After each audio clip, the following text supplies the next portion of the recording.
বেগম খালেদা জিয়ার শারীরিক অবস্থাকে অত্যন্ত সংকটময় বলে উল্লেখ করেছেন বিএনপি নেতারা। মায়ের এই অবস্থায় তারেক রহমানের দেশে ফেরার গুঞ্জন থাকলেও দেশের রাজনৈতিক বাস্তবতার পরিস্থিতি প্রত্যাশিত পর্যায়ে উপনীত হওয়া মাত্রই দেশে ফেরা সম্ভব হবে বলে ফেসবুকে পোস্টে জানিয়েছেন তিনি।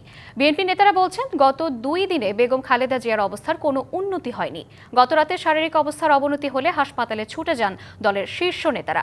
বিএনপির চেয়ারপারসন ও সাবেক প্রধানমন্ত্রী ফুসফুসের সংক্রমণ থেকে শ্বাসকষ্ট নিয়ে হাসপাতালে ভর্তি হয়েছিলেন। এরপর দেখা দেয় নিউমোনিয়া। এর সঙ্গে রয়েছে কিডনি, লিভার, আর্থ্রাইটিস ও ডায়াবেটিসের পুরনো সমস্যা। এদিকে খালেদা জিয়ার বর্তমান শারীরিক অবস্থা নিয়ে গভীর উদ্বেগ প্রকাশ করেছেন অন্তর্বর্তী সরকারের প্রধান উপদেষ্টা অধ্যাপক মোহাম্মদ ইউনূস।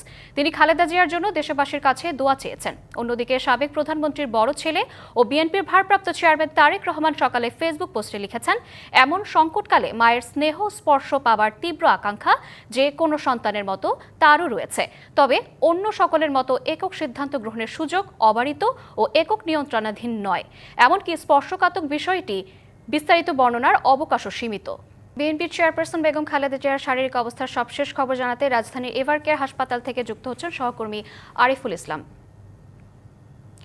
আরিফ, আপনি যেমনটি জানাচ্ছিলেন, বেগম খালেদা জিয়া নিবিড় পর্যবেক্ষণে রয়েছেন। তার অবস্থার কি কোনো উন্নতি ঘটেছে বা কোনো পরিবর্তন হচ্ছে কিনা আমাদের জানাবেন।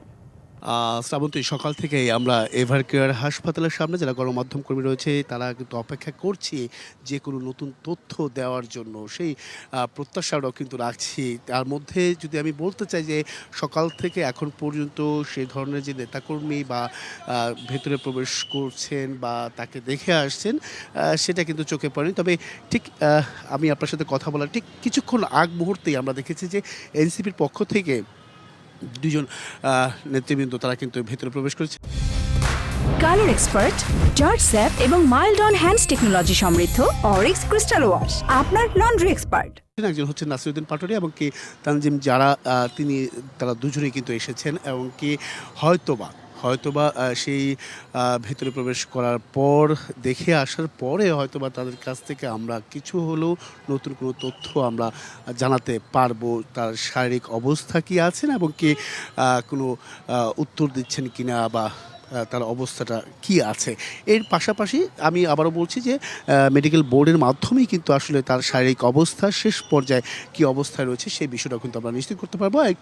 আরেকটি তথ্য দিতে রাখি যে আপনি যেমনটা বলছিলেন যে আমরা শুনছিলাম তারেক রহমান তিনি কিন্তু তার মায়ের যে চিকিৎসা সেই চিকিৎসা বিষয়ে বা তার শারীরিক অবস্থা বিবেচনায় তিনি কিন্তু কথা বলেছেন। তার ফেসবুক স্ট্যাটাস বা কিছু বার্তাও তিনি তার পেজে বা তার যে অ্যাকাউন্ট, ভেরিফাই অ্যাকাউন্ট, সেখানে কিন্তু তিনি উল্লেখ করেছেন। তার মধ্যে রয়েছে যে খালেদার শারীরিক অবস্থা বিবেচনা দ্রুতই তারেক রহমান দেশে ফিরতে পারেন সেই বিষয়টাও কিন্তু একটা রয়েছে।